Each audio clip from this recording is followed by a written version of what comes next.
I started the Real Mental podcast because it bugs me when film and TV miss the mark about how mental health gets portrayed.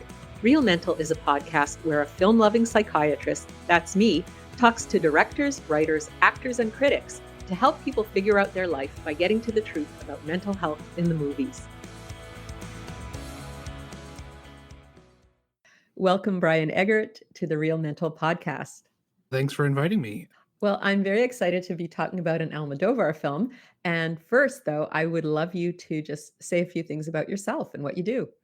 Of course, I've been a film critic since the early 2000s, 2007 actually, and I write almost exclusively on Deep Focus Review, which is my independent website. Sort of developed a name for myself there. I'm a Rotten Tomatoes approved critic and, have a background in, I guess, academia. Some people are self-starters. I, went to school for this and got an undergraduate degree in, art history and studied film studies and got my master's degree in that. So it's a bit of a passion for me, as I hope it would be for any film critic. Yeah, so you can find my work at Deep Focus Review. Monthly, I write essays, like kind of scholarly essays about usually a classic film that I love. I'm doing a segment right now on the Chinese director Zhai Zhangqi. He's a fascinating director, so there's always something interesting going on. For sure. Well, that sounds really great because I think the film we're going to talk about today, The Room Next Door by Pedro Almodovar, lends itself to a little bit more of a scholarly approach, right? Because he is Yeah. kind of intellectually rigorous in his work, even though it's often very flamboyant and over the top, but there's a lot of intelligence in his work, I think. Absolutely, I agree. I'm a big fan of Almodovar. I've written about him a lot over the years, and I've got a stack of books that I've read about him, and he's just endlessly fascinating director, visually, intellectually, and above all, emotionally. I think you can feel so much in his films, and that's the most important thing. Yeah, well, I want to jump right in and talk about the film because I think we might be having a different response to it. So why don't you tell me what you thought about it, how you felt about it, and then I'll share my thoughts. Sure. So, I mean, should we maybe talk about what the plot is for the audience? Without maybe giving everything away. Oh, okay, sure. Yeah. So, the setup is that Ingrid, an author, has just published her latest book, and she learns that her longtime friend that she hasn't spoken to in many years, who is Martha, played by Tilda Swinton, she's a former war correspondent. She's dying of stage 3 cervical cancer, and they kind of reconnect. Start going to movies and bookshops and stuff like that together, and really kind of unpacking their past. And eventually, Martha asks Ingrid if she will accompany her to Woodstock, New York, upstate New York, where eventually she will decide to take a euthanasia pill that she acquired kind of on the dark web. So at some point, Ingrid will have to kind of report in that Martha has died and sort of protect herself from any sort of legal ramifications, hopefully, that may arise from Martha, euthanizing herself. So what did you think of the film? Well, for me, there's a few different ways to look at it. I definitely saw it as you mentioned this is a departure for Almodovar. Yes, it was a departure in some ways. It's still more stylized than, like any other US film. It's very subtle compared to his other work, but there's a lot of style and a lot of just visual thought that goes into every shot. And, the colors pop, and it's all very designed and handcrafted, largely from, Almodovar's own collections and own, knickknacks and stuff like that. This is all just his set dressing that he comes up with. So that aspect seemed a little like, whereas normally his films are dialed up to maybe a 12, this is maybe down to like a 9.5 for him, which is fine. I thought that, this is his first English language film, and he had done The Human Voice and Strange Way of Life, which are two short films in recent years, kind of during the COVID period where he was just sort of experimenting. And those, I think, were maybe featured more naturalistic dialogue, whereas I think, you could argue that some of the dialogue in The Room Next Door is maybe a little stilted, but that's maybe just his style. He's very stylized, so I kind of forgave that. I did find it deeply moving in the sense that there's a sense of dread kind of about the world. I found my own feelings about the world sort of echoed by this film, and so there was sort of a beauty in what Martha's doing and how the film kind of ends up. I know I don't want to necessarily spoil the movie, and I also felt a lot of the conversations were really insightful. John Turturro plays a really kind of fascinating scholar of climate, I believe, and is kind of really depressed about the way the world is and the way politics are, and as I am. And so that was all very resonant. Yeah, it wasn't, if I was ranking this on a list of Almodovar films, it'd probably be in the middle. But in 2024, I thought it was one of the better films that came out last year. That's so interesting because, I started watching Almodovar films a long time ago. I've seen, Women on the Verge of a Nervous Breakdown. I've even seen Tie Me Up, Tie Me Down. I've Mhm. seen a lot of his earlier films with Gail Garcia Bernal. Like I've seen a lot of his work, and one of the things I loved was how over the top he was. And I found Mhm. this film overly restrained to the point of almost being bloodless. And it never kind of grabbed my emotions. And Sure. so I went to the book, which is written by Sigrid Nunez, called What Are You Going Through? And it's a very small book, very easy to read. And I could kind of compare what Almodovar took from the book and what he put on screen. And I found it really fascinating because you talk about that stilted dialogue, and the book starts out with very much that vibe, that very formalistic, stilted way of, narration. So I could see that he was taking that very directly from the book. However, toward the end, the book really diverges, or the film really diverges from the book. The endings are completely different.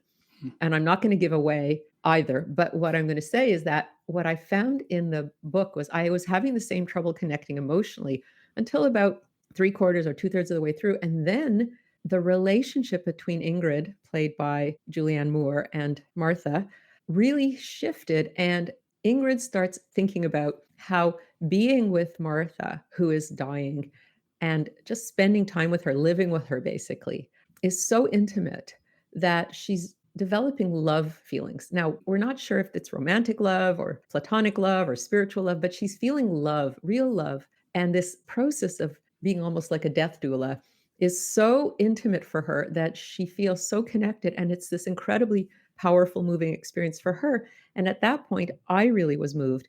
And that was what I was missing from the film. I didn't feel like the relationship between the two women got to that point of profound intimacy, because I think that was the whole point of the book, which is that when you go through this experience with someone who is dying, it is so intimate and it's life changing. So even though one person's life is ending, the other person's life is transformed just by the experience. And I felt that that fundamental piece of the book was missing in the film. So I'd love to hear what you have to say about it.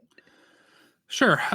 I think he is definitely doing an adaptation and he's applying his own worldview to it. And we can, I guess, agree to disagree that I felt those emotions toward the end and Yeah. kind of throughout the whole picture. But I think what Almodovar is doing, or how he's applying himself to this, is he's looking at it through the lens of, he emerged in kind of the late 70s and early 80s during, the aftermath of Francisco Franco. And there was kind of an outpouring of, sexual liberation and representation in films, largely spearheaded by him in Spain.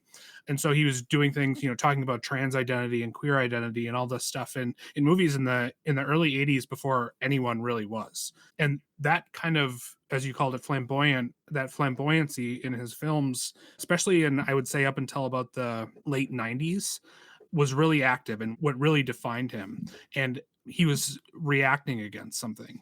And gradually over the years, I think, particularly around the turn of the century, he's become less of a flamboyant melodramatist, I Yeah. guess, and has gone into kind of just melodrama and telling sort of really winding narratives, which he's always done, but with a more of a tempered style. I think they're not quite as out there as they were in the past. So for me, this was sort of a natural progression.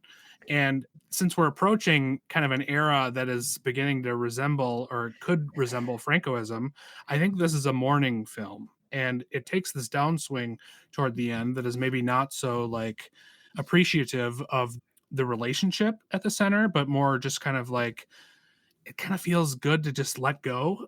That maybe that being the message, which is very grim. um, Yeah. but I also found it, I understand where he's coming from, because he lived through at least part of Francoism and that kind of extreme right wing Well, let's just ideology. call it what it is, fascism. Fascism, absolutely, yeah. And now we're entering that again. And specifically, I think it's an appropriate story to tell for it to be his first English language film set in the US, because look at what we're dealing with. And you kind of you get a glimpse of that through Alessandro Nivola's character. He plays a cop, and it's pretty, blatant that he's, like a Christian fascist character who's, throwing the book at a character later in the film. And yeah, so I really felt like Almodovar was really just expressing preemptive grief about the way the world is turning. And now, let's pause for a quick word about my other podcast. I'm Dr. Marcia Sirota. We all need to be inspired and uplifted these days. We need a good laugh, and we need to be moved. In the Ruthless Compassion podcast, I speak with a wonderfully diverse group of people. They've overcome daunting obstacles, and they're making unique, exciting contributions to our communities and to our world. The Ruthless Compassion podcast has created more than 175 episodes over the past several years. Why not have a listen to it today?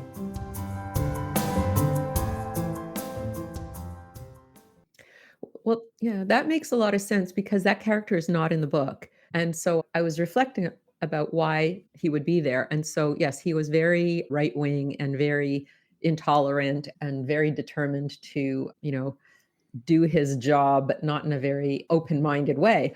Right. But I totally appreciate what you say, but I still feel like for me, the movie lacked some kind of emotional core. And if it was a political statement, I wish he could have done it in the way that he had done previous political statements, Sure. where you get caught up in the feeling and then you're happy to swallow the political message because you don't even realize that you are, because you're having such a good time or such an experience. It's so immersive. And that's the difference between film and other media. It's like you really can get lost in it with all the imagery. And I feel like he was restrained, and maybe he's depressed, but I felt like the restraint went a little too far.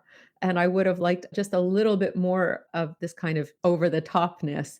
And I feel like even the acting was very, very subdued. And I would have loved Tilda Swinton's character to get more angry. I mean, she's dying, right? Like, let her get mad.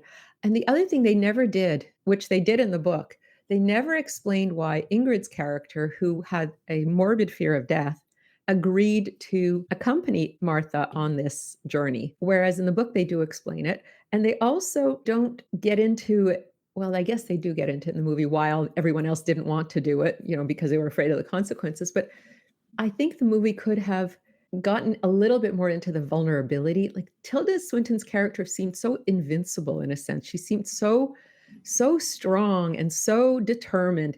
And I would have liked some more vulnerability, some more breaking down, some more ambivalence, some more fear, some more softness, just to temper, because she just felt like, okay, I'm going to do this. I'm doing this. Okay.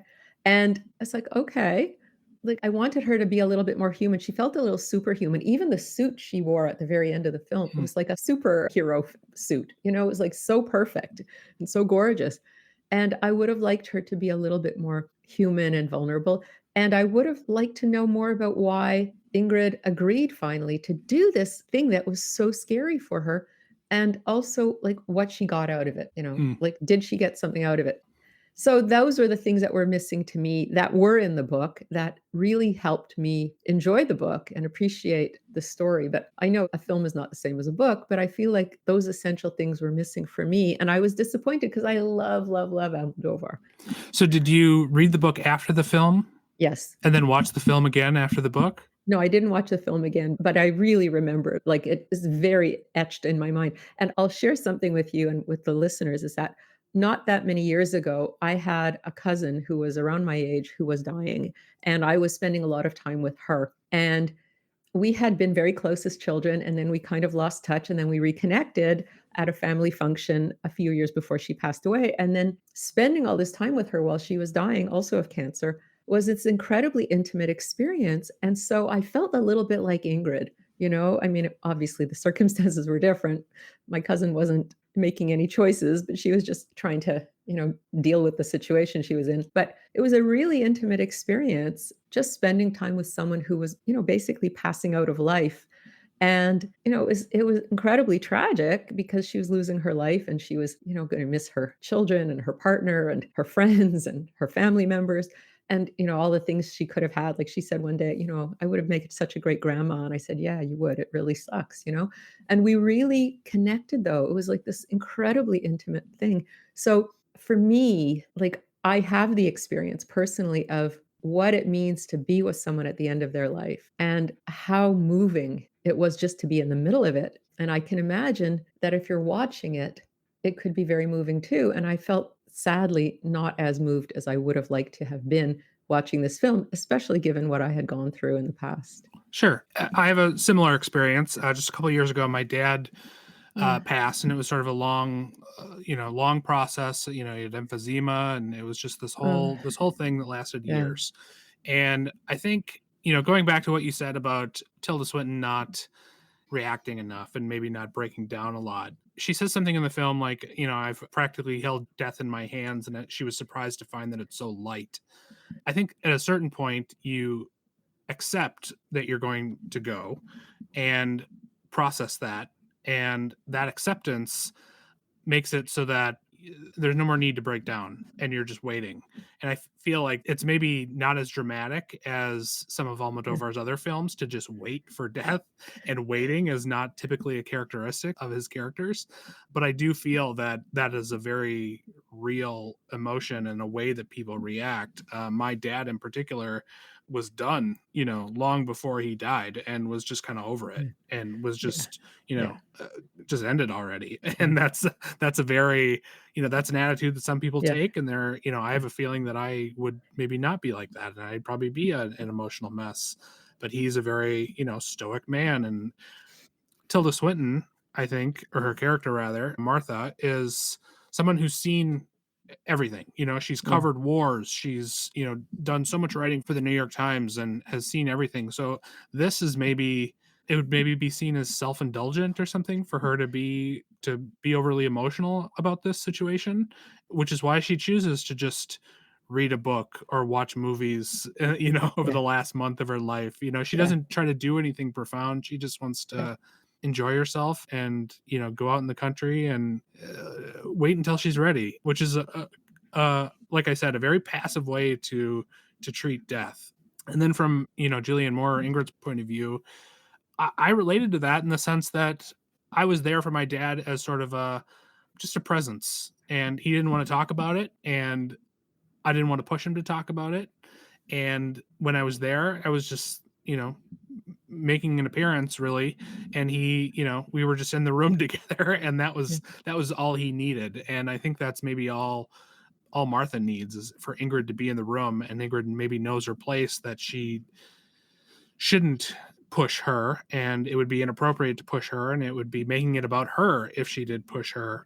So they're just going to sit together and watch, movies, Charlie Chaplin Yeah. movies, and John Huston movies, and quietly enjoy that. So No, I totally agree. I totally agree that it was not appropriate for Ingrid's character to be pushing. But I feel like as a filmmaker, so obviously there's real life, there's your experience, there's my experience. They're mhm. both very painful and also very intimate experiences. But as a filmmaker making a piece of art and trying to evoke, some kind of emotional response, I feel like I wonder if there was a way to have conveyed, because what you're saying, I'm not sure how many people had the same experience as you. Like some of the reviewers were saying like, you know. Yeah. So I think that you might be a more perceptive or sensitive person than the average film goer who's able to see or experience these things which are more subtle.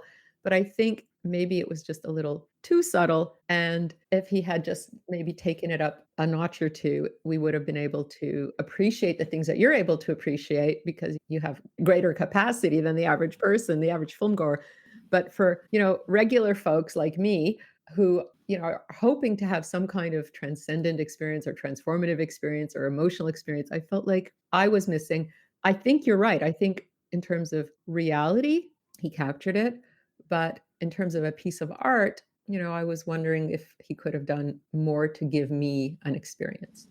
Sure, yeah. I mean, I can't blame anyone for thinking this is like a lesser Almodovar film. As I said before, I do think it's sort of a natural progression for him. I think over the years, starting with All About My Mother and kind of going, into Julieta and just these films that are a little bit more, just a little calmer than his earlier work. For me, this felt like a natural progression. And I would like, as much as I want to have fun and watch his more flamboyant movies, I do think that like this and Voltaire, and which is even more sensational than this.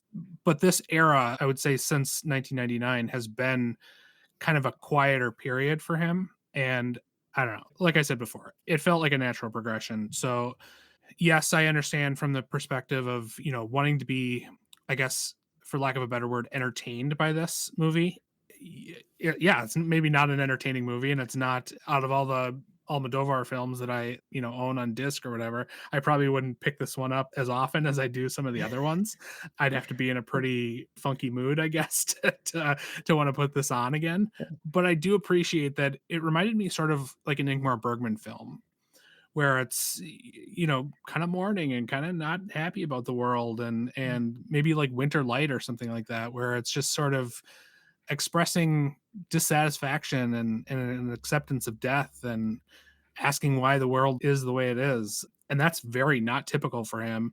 But I think, this is a film that should he make three others and then eventually, pass as he's going to at some point, we're going to look back and say, okay, he was maybe trying something different.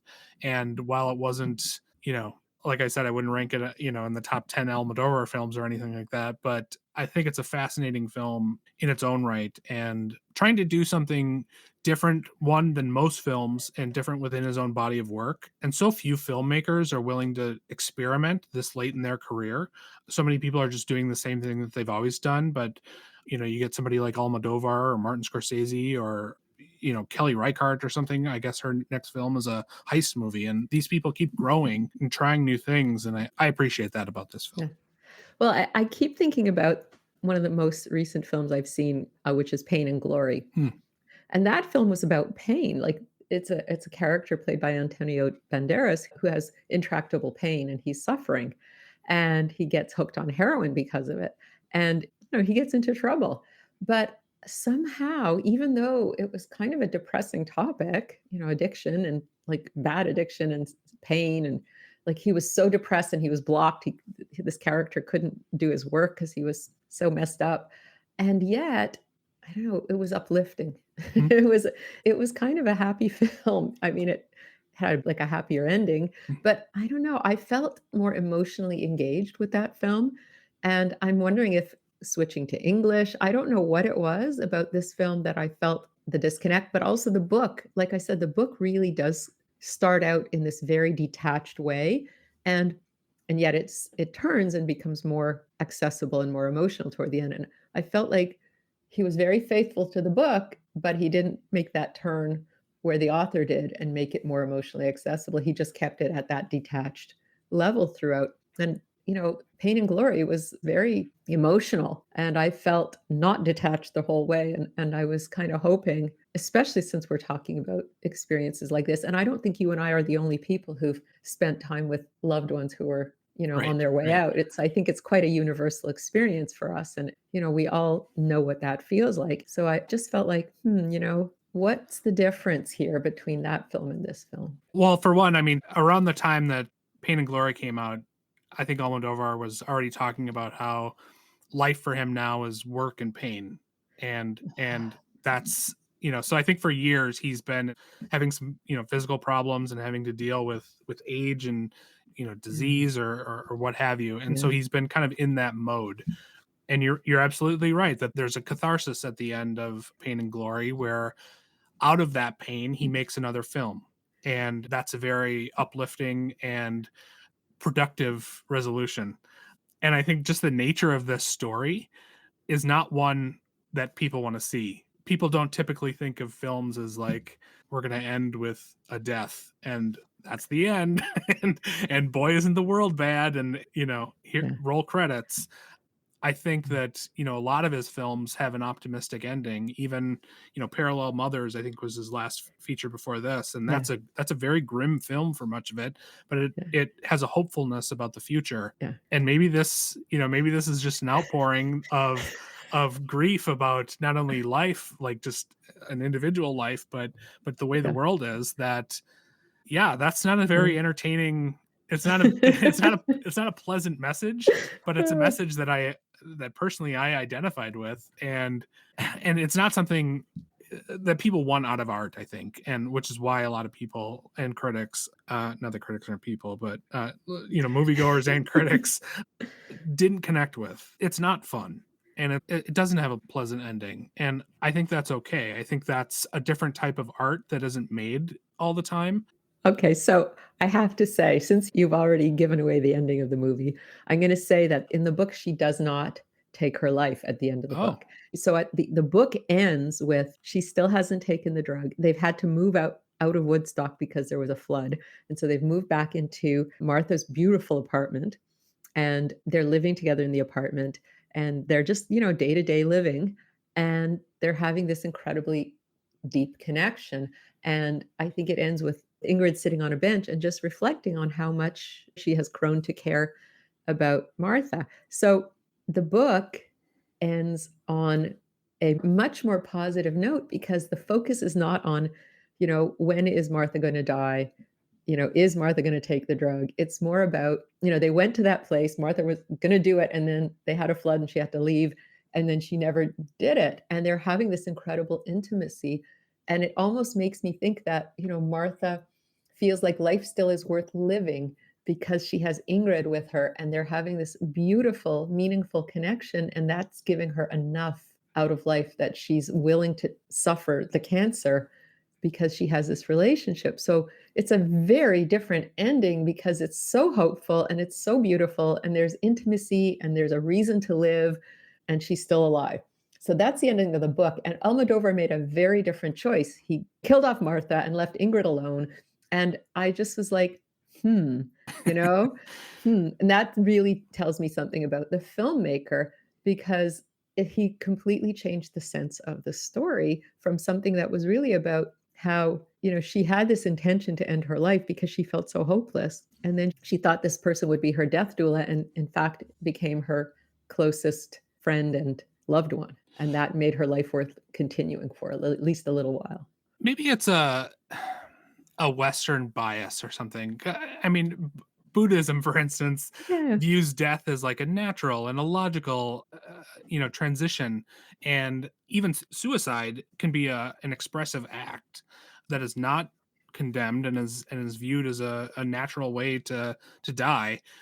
You Although know, we are not condoning suicide in my podcast we're since I am a not psychiatrist. condoning suicide. We're not condoning, but I'm just saying, from another perspective, there's no shame in it. There's no, trauma or defeat registered in that, at least from this perspective. And I think, maybe Almodovar sees the beauty in that choice, maybe in times like this, which is, again, very grim and not recommended, obviously, but he just takes a different view of it and doesn't see it as a tragedy in the end. I think the end is actually quite beautiful in the sentiments that they're imparting about, that they're quoting from the Dead, James Joyce's book slash the John Huston movie. And there's a beauty in what they're seeing as kind of the oncoming winter, an obvious metaphor for death. And in that, I don't know. It's grim from an outsider's perspective, but when I was in that moment, I found the end really kind of beautiful in a way and poetic, and did not find it sad. This conversation has, and talking about it with other people has made me realize that yes, this is quite a grim film, but I have to admit that I found it quite beautiful at the end, and yeah, I was in tears, but for me it felt like she was given a release from her pain and was ready, and there was nothing really there for her on this earthly plane, I guess. So it felt more natural than like a crime against her own humanity.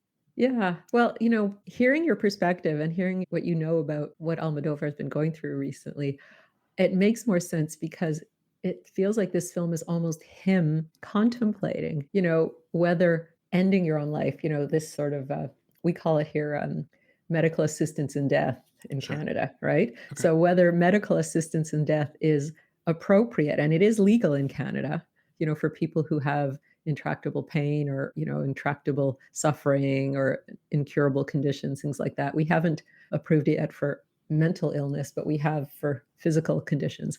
And so I'm wondering if he, as a filmmaker, is making this film with his own contemplation of his own suffering, his own pain, and kind of exploring this theme of, you know, ending one's own life on one's own terms when one is suffering.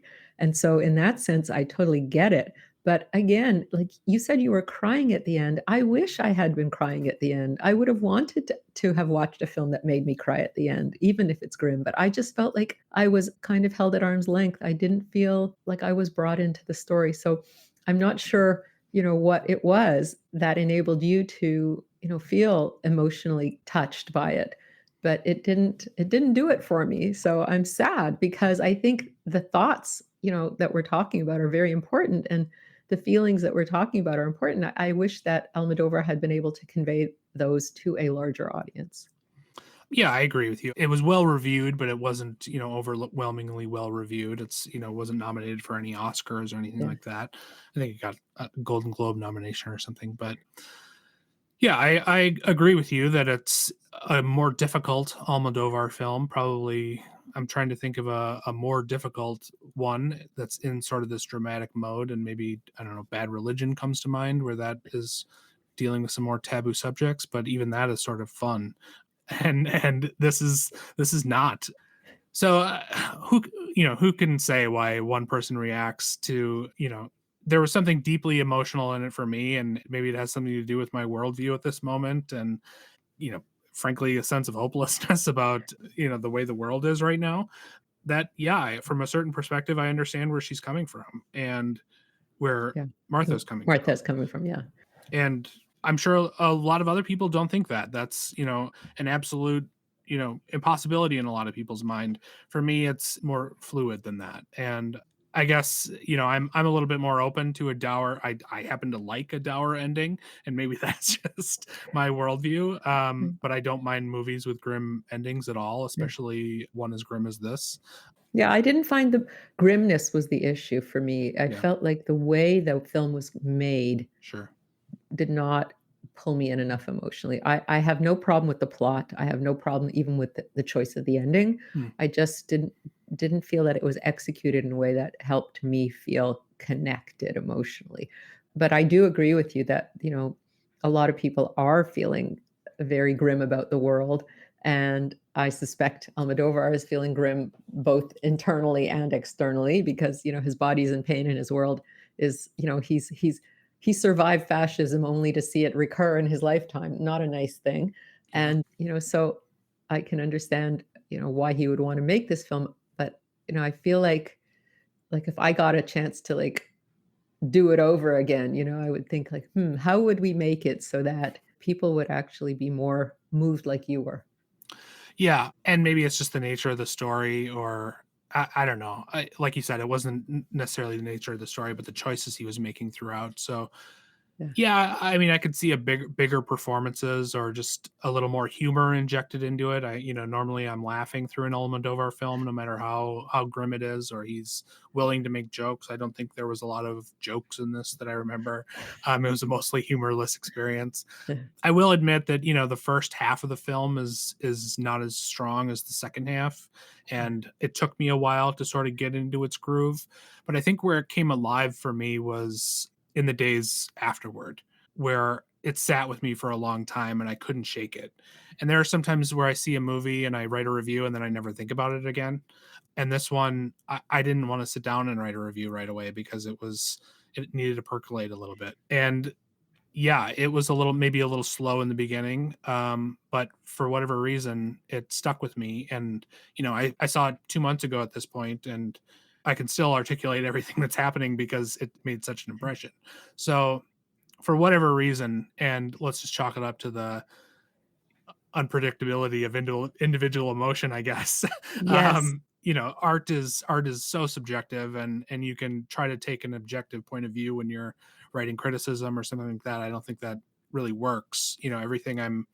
Everything I'm writing about when I'm writing a review is very much my interpretation. And, people may feel the same way or people may not. And, I think it's interesting that we had such different opinions. And I've struggled to find critics who are as in love with this movie as I was. Molly Haskell, if you're familiar with her, she's a great critic. She loved this, as far as I know, and wrote a really lovely review that was kind of pairing this with David Cronenberg's new film. Your countryman there, David Cronenberg, he was one of my favorite filmmakers. So her write-up on his latest film, The Shrouds, and this kind of in one piece was really fascinating because they're both films deal with death, and you could tell she was moved by it. Yeah, like as I've said maybe a few times already, this is not Almodovar's best, but I think it's a lesser Almodovar film is a better film than most other filmmakers in any given year. So Well, I guess what we'll have to do is invite the listeners to go and see the film and then form their own opinion in terms of how it hit them. Like, were they moved? Did they feel, like, yeah, it was worth seeing this because even though it was grim, it was like, I had a good experience emotionally. Or were they like, okay. So like, it will be very interesting. And I'd love to hear feedback from people who see this podcast or who listen to this podcast. I'd be very interested to hear your comments about, what your experience of The Room Next Door was. absolutely. Well, thank you so much, Brian Eggert, for coming on the Real Mental podcast and having a very interesting discussion about this very interesting Almodovar film, which, it's fun sometimes to have a little disagreement and, see where each person is coming from. Absolutely. Thanks for having me on. A pleasure. This is Dr. Marcia Sirota. Thanks for listening to the Real Mental podcast. Please leave a review and your comments wherever you listen to podcasts. And don't forget to sign up for my free newsletter at marciasirotamd.com. And while you're at it, why not check out my Ruthless Compassion podcast with over 180 episodes and counting. If you have any ideas for guests for either Real Mental or Ruthless Compassion podcasts, please email us at info@marciasirotamd.com. Happy listening.